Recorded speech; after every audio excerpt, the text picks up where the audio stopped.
Shalom Bapak Ibu sahabat Galilea yang diberkati oleh Tuhan Yesus.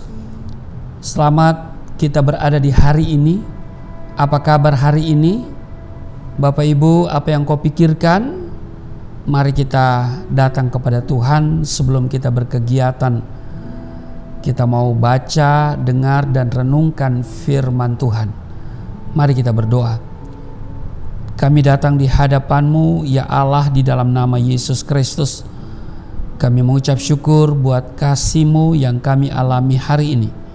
Engkau telah adakan bagi kami. Engkau menjaga, menyertai dan memberkati istirahat tidur kami di sepanjang malam yang telah berlalu. Terima kasih.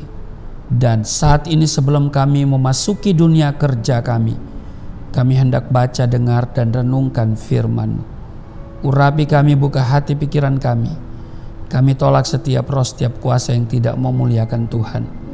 Setiap roh dan kuasa yang merampas perhatian, konsentrasi, yang mencuri kebenaran firman-Mu, kami patahkan, hancurkan di dalam nama Yesus.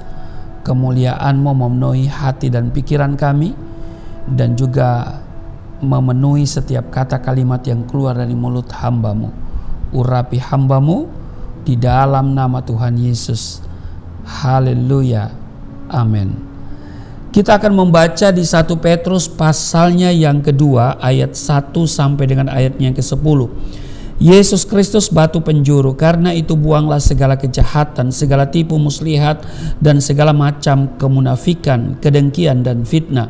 Dan jadilah sama seperti bayi yang baru lahir, yang selalu ingin akan air susu yang murni dan yang rohani, supaya olehnya kamu bertumbuh dan beroleh keselamatan. Jika kamu benar-benar telah mengecap kebaikan Tuhan dan datanglah kepadanya, batu yang hidup itu yang memang dibuang oleh manusia, tetapi yang dipilih dan dihormat di hadirat Allah. Dan biarlah kamu juga dipergunakan sebagai batu hidup untuk membangun suatu rumah rohani bagi suatu imamat kudus, untuk mempersembahkan persembahan rohani yang karena Yesus Kristus berkenan kepada Allah. Sebab ada tertulis dalam kitab suci, sesungguhnya aku meletakkan di Sion sebuah batu yang terpilih, sebuah batu penjuru yang mahal, dan siapa yang percaya kepadanya tidak akan dipermalukan. Karena itu bagi kamu yang percaya ia mahal, tetapi bagi mereka yang tidak percaya, batu yang telah dibuang oleh tukang-tukang bangunan telah menjadi batu penjuru, juga telah menjadi batu sentuhan dan suatu batu sandungan. Mereka tersandung kepadanya karena mereka tidak taat kepada firman Allah, dan untuk itu mereka juga telah disediakan. Tetapi kamulah bangsa yang terpilih, imamat yang rajani, bangsa yang kudus, umat kepunyaan Allah sendiri, supaya kamu memberitakan perbuatan-perbuatan yang besar dari Dia yang telah memanggil kamu keluar dari kegelapan kepada terangnya yang ajaib. Kamu yang dahulu bukan umat Allah, tetapi yang sekarang telah menjadi umat-Nya, yang dahulu tidak dikasihi, tetapi yang sekarang telah beroleh belas kasihan. Bapak Ibu, ayat 5 dikatakan di 1 Petrus pasalnya yang kedua, dan biarlah kamu juga dipergunakan sebagai batu hidup untuk membangun suatu rumah rohani bagi suatu imamat kudus.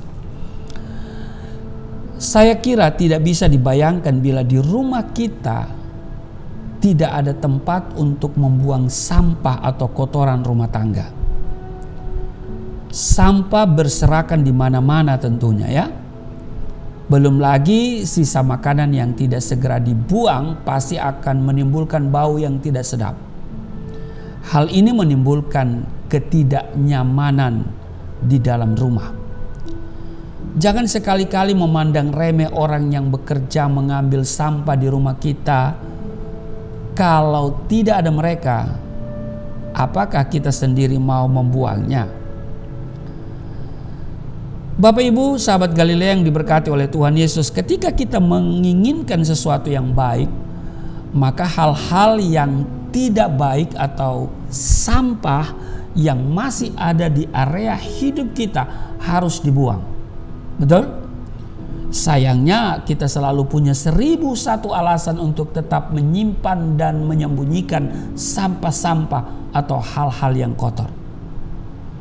Rasul Petrus menegaskan bahwa agar hidup saudara dan saya dapat dipakai sebagai batu hidup untuk membangun suatu rumah rohani bagi suatu imamat kudus, kita harus berani membuang dan menyingkirkan segala yang tidak berkenan kepada Allah.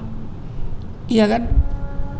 Kita harus berani membuang apa yang dibuang, yaitu dikatakan di sini segala kejahatan, segala tipu muslihat dan segala macam kemunafikan, kedengkian dan fitnah di 1 Petrus 2 ayat 1. Dikatakan yang pertama kejahatan, ini yang harus kita buang. Kejahatan tidak hanya berkenaan dengan tindakan atau perbuatan secara fisik, tapi di dalam hati dan pikiran kita juga seringkali timbul niat-niat yang jahat. Pemazmur berkata, seandainya ada niat jahat dalam hatiku, tentulah Tuhan tidak mau mendengar. Mazmur 66 ayatnya yang ke-18. Jadi yang pertama kita harus buang, ya, seperti dikatakan tadi di 1 Petrus pasalnya yang kedua, ya. Karena itu buanglah segala kejahatan. Yang kedua dikatakan begini, segala tipu muslihat. Jadi yang kedua adalah tipu muslihat. Walaupun dunia ini dipenuhi dengan tipu muslihat, orang percaya dituntut untuk tidak terbawa arus dunia ini. Amin. Tuhan mau hidup saudara dan saya dalam ketulusan dan kejujuran. Buang kejahatan, buang tipu muslihat. Amin. Yang berikut apalagi yang harus dibuang? Segala macam kemunafikan. Kemunafikan. Munafik bisa diartikan bermuka dua.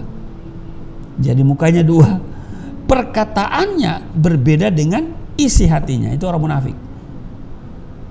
Sudah tahu apa yang benar, sudah mengerti kebenaran, tapi tidak melakukannya. Itu orang munafik.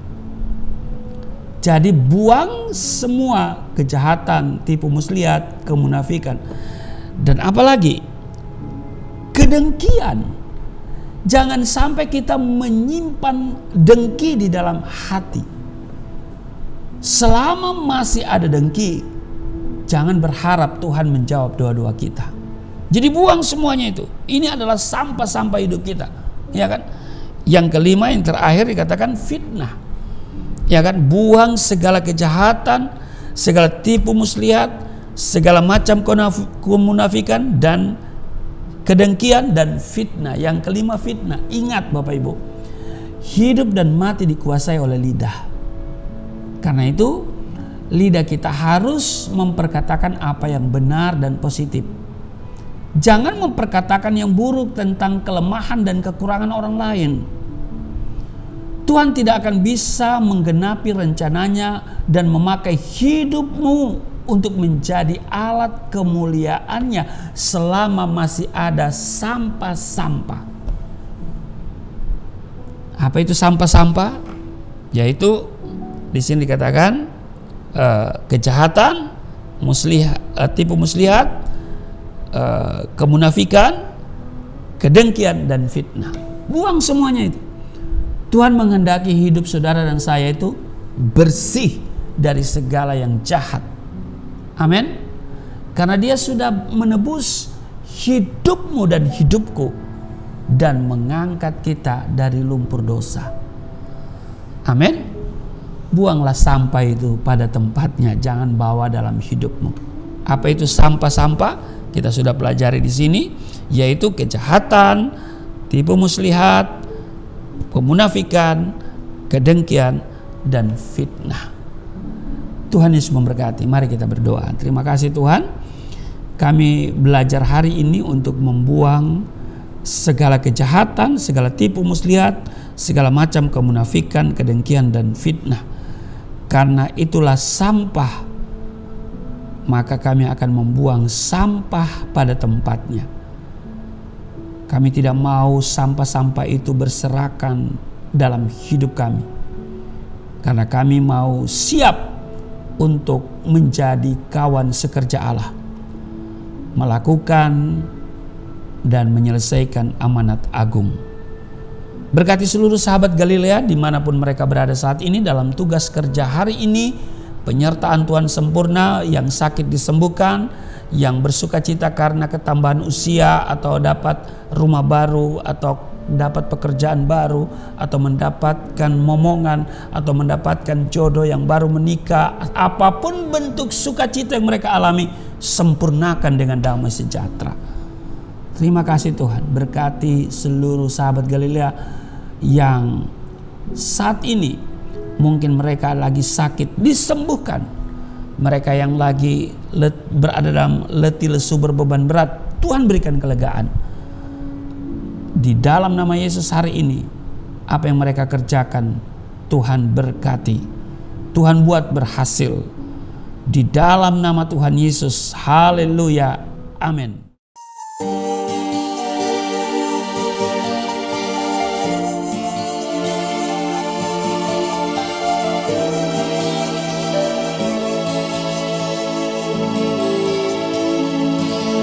Bapa kami yang di surga, dimuliakanlah nama-Mu. Datanglah kerajaan, jadilah kehendak-Mu di bumi seperti di surga.